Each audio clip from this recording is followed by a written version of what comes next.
हर खंडहर के पीछे एक खामोश कहानी होती है, लेकिन इस खंडहर की मल्लिका अब भी बोलती है। उत्तर भारत के एक दूरदराज इलाके में एक पुराना खंडहर है जिसे लोग मल्लिका की हवेली कहते हैं। सालों से वो जगह वीरान पड़ी है। बच्चे वहां नहीं जाते, जानवर उस रास्ते से नहीं गुजरते और गांव वाले शाम होते ही दरवाजे बंद कर लेते हैं। लेकिन फिर एक दिन शहर से एक वीडियो ब्लॉगर राजू वहां पहुंचता है। राजू की जिज्ञासा। राजू एक यूट्यूबर था जो डरावनी जगहों पर जाकर वीडियो बनाता था। उसकी वीडियोस पे लाखों व्यूज आते थे।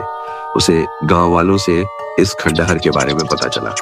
जब उसने एक बुजुर्ग से इसके बारे में पूछा तो उन्होंने बस इतना कहा, बेटा वहां जाना मतलब मौत को बुलावा देना है।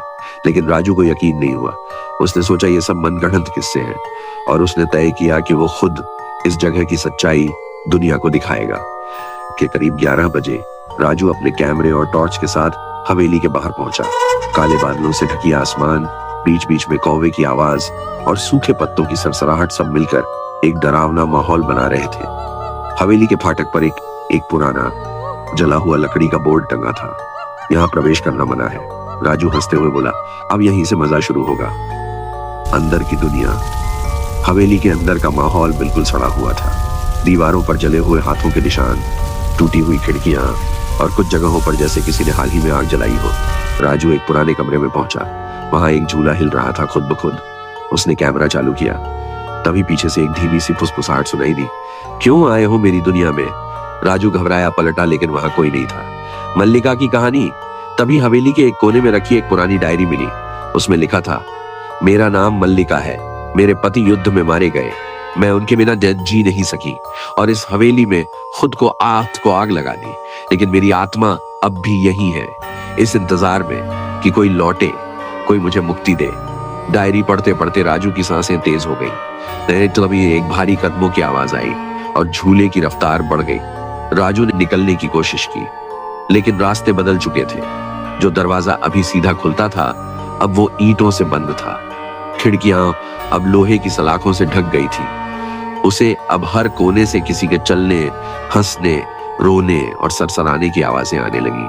फिर एक कमरे में उसने देखा एक औरत खड़ी है, सफेद साड़ी में, झुके सिर के साथ। राजू ने कहा, तुम मल्लिका हो? औरत ने सिर उठाया। उसकी आंखों से खून बह रहा था और मुंह से राख की धूल उड़ रही थी। हाँ, और अब तू भी यही रहेगा। समय का उल्टा बहाव। अचानक राजू बेहोश हो गया। जब उसकी आंख खुली, वो 100 साल पीछे के समय में था। हवेली अब नई और चमकदार दिख रही थी। लोग उसमें घूम रहे थे और मल्लिका एक दुल्हन की तरह सजी बैठी थी। राजू को समझ आया, आत्मा ने उसे वक्त के अंदर खींच लिया है।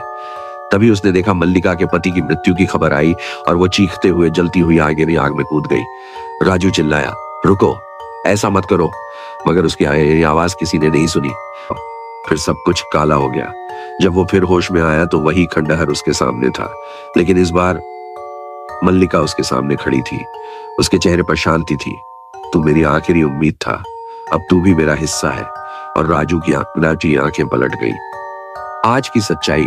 गांव वाले कहते हैं अब रात में खंडहर से 2 आवाजें आती हैं, एक महिला की और एक पुरुष की। कोई राजू को नहीं ढूंढ पाया, लेकिन उसका चैनल अब भी चलता है और हर वीडियो में आखिरी 3 सेकंड में मल्लिका का चेहरा दिखता है। डिस्क्लेमर, अगर आप कभी इस खंडहर के पास जाएं और सफेद साड़ी में कोई औरत दिखे तो वापस मत देखिएगा। क्या पता वो मल्लिका हो और आप अगला राजू।